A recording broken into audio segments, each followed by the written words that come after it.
सर्प के पास क्या है? मणि है,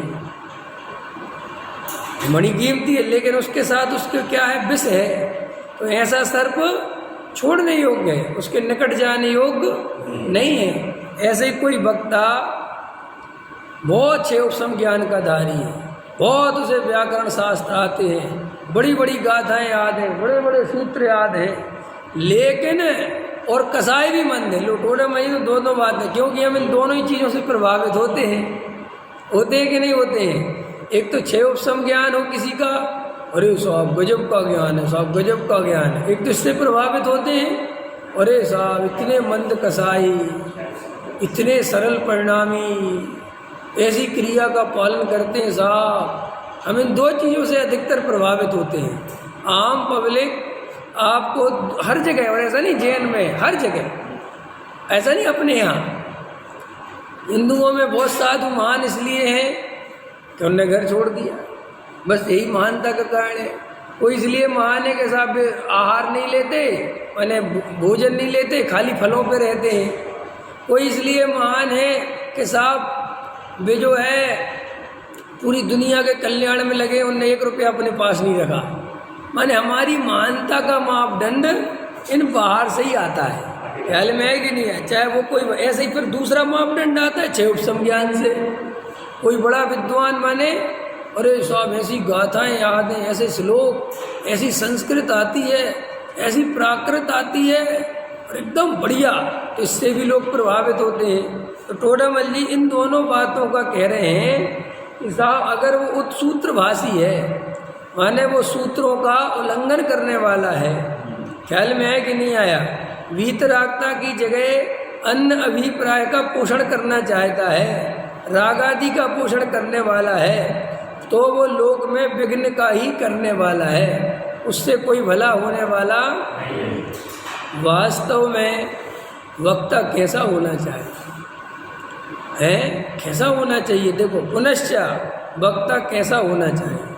जिसको शास्त्र बाँचकर आजीविका आदि लौकिक कार्य साधने की इच्छा ना हो। बोलो,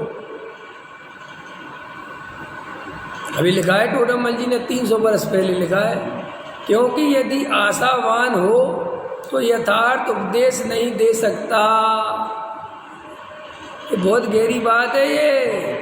उसे तो कुछ श्रोताओं के अभिप्राय के अनुसार व्याख्यान करके, देखो क्या लिखा है, 300 वर्ष पहले की बात है ये आज की नहीं लिख रहे हैं। अभी आज होते टोडामल जी साहब तो इसमें बहुत और ज़्यादा जोड़ना पड़ता। हाँ, उस समय इतना नहीं होता था, फिर भी टोडामल जी साहब ने ये थोड़ा बहुत अपने कार्यकाल में अनुभव किया था, क्योंकि टोडामल जी की बीच में आजीविका बिगड़ी थी ना, तो यहीं दिल्ली के सिंघाड़ा में आए थे ना मुनीमगिरी करने, और फिर वहाँ पे वापस गए थे सेठ के वहाँ, उसमें उसने आश्रय दिया कि तो आप तो रहो शांति से अपना वो करो, हम तुम्हारा सब करेंगे। तो उस समय टोडामल जी ने कुछ पराधीनता देखी होगी, ख्याल में आया, अथवा और किसी को देखा होगा, ख्याल में? बहुत इम्पोर्टेंट बात है, कोई इस बात पे ध्यान नहीं देता। टोडामल जी साहब को इतना मानते हो, समझते हो, तो देखो टोडामल जी क्या कह रहे हैं, और हम तुम्हें क्लियर कह रहे हैं, अगर वक्ता की आजीविका स्वतंत्र नहीं होगी, ठीक है, या वो समृद्ध नहीं होगा, एक तो आजीविका स्वतंत्र हो अथवा वो समृद्ध हो, पीछे से उसके पास बहुत पैसा हो भैया, पिता का कमाया हुआ पुराना पैसा चला रहा हो, मैंने कुल मिला के उसके पास पैसा होना चाहिए। अगर वो गृहस्थ है तो मुनिराज की बात नहीं करते, त्यागी वृत्ति की बात, अगर वो गृहस्थ है और वो वक्ता है तो भैया देखो आजीविका है नहीं, और घर गृहस्थी बसा ली, शादी विवाह कर लिया, ठीक है कि नहीं, तो गारंटी से क्या होगा कि वो सेठियों से आशावान रहेगा, वो सेठियों के भरोसे रहेगा। क्या करेगा बोलो, रहेगा कि नहीं रहेगा? रहेगा कि नहीं? 10-5 सेठ भैया हम तुम्हारा खर्चा उठाएंगे, उसको मन में लगेगा जब वो प्रवचन करेगा, इनकी तारीफ कर दो, इनके खिलाफ एक शब्द नहीं बोलना, वरना ये बुरा मान जाएंगे तो अपनी तो आफत खड़ी हो जाएगी। ख्याल में नहीं आया? इसलिए टोडामल जी कहते हैं कि लौकिक कार्य साधने की इच्छा ना हो, क्योंकि यदि आशा लौकिक कार्य साधने की इच्छा तो होगी, अगर उसकी कोई आजीविका नहीं होगी तो बेचारा क्या करेगा। मुझे एक बात बताओ, कोई पंडित विद्वान है, समझना मेरी बात, हम कितने ईमानदारी से बात कर ले, उन्होंने खूब देख लिया, समाज आपसे कहेगा कि अरे साहब आप तो विद्वान हो, आप तो सबके हमारे गुरु हो, समझे ना, और आप तो हमसे बहुत आ रहे, हम तो आपकी बड़ी वो करते हैं, ये पैसा क्या चीज़ है, कोई आपको सोचने की ज़रूरत नहीं है, आप तो स्वाध्याय करो, आपकी व्यवस्था हम देखेंगे। ये सब कहने की बातें होती हैं, चाहे वो संस्था हो, चाहे वो समाज हो, कोई हो, महीने 2 महीने बाद उसको वैसे ही समझने लगते हैं कि पैसा दे रहे, प्रवचन कर रहे, कोई एहसान नहीं कर रहे, हम सारी व्यवस्था बनाई है हमने उनकी। और देखो समाज वाले तुम्हारी कितनी व्यवस्था बनाए, बोलो कितनी व्यवस्था बना सकते हैं?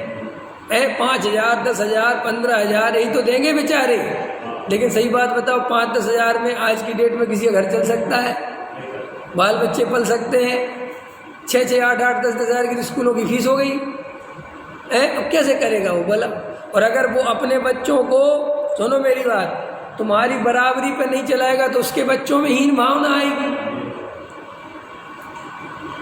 नहीं समझे? तो उसको वो भी तो ध्यान रखना पड़ेगा। अरे तुम तो सरकारी स्कूल में डाल दो, तो वो अपने को ऊपर दीनहीन अनुभव करेगा कि नहीं करेगा वो वक्ता? अरे भैया, और वो प्रवचन कैसे करेगा फिर बढ़िया? क्योंकि वो तो बेचारा अपने को कमज़ोर समझने लगा। और देखो तो वो आशावान होगा।